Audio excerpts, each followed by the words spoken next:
Welcome to qnawire. Here we have a couple angle brackets. One is like this and it's pinned here. Another one is attached here and comes down here and is pinned over here. This one is actually can be considered just a two-force member because if we look at force balance, we know that this force, the reaction force is here and has to go through the pin joint there. So practically we could have made it a straight bar there, but whatever reason it was an angle, which actually is not a very good design if a straight bar would have worked because we're going to get extra stresses in here and stuff. But we have an external load applied here, and we want to figure out what the force acting here and the reaction force where this bracket is this angle bar is connected to the wall. So we can again write our force, our position vectors, and I took C as the origin again.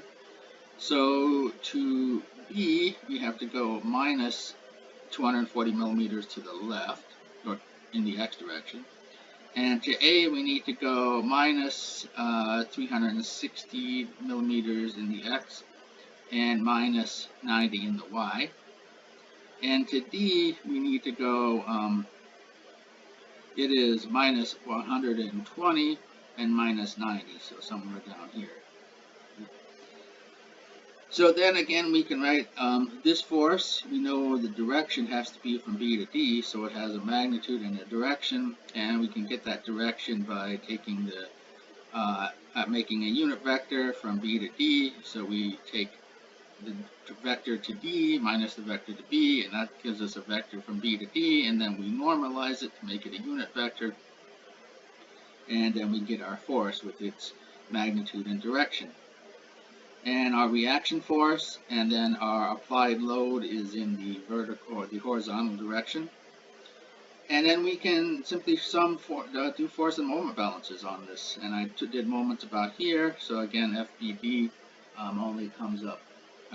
only shows up in that equation, and we get three equations and three unknowns, and we find that FBD is minus 125 newtons, so that's kind of basically compressing or kind of squeezing this bracket as we'd expect, because this thing needs to be pushing back to keep this from rotating.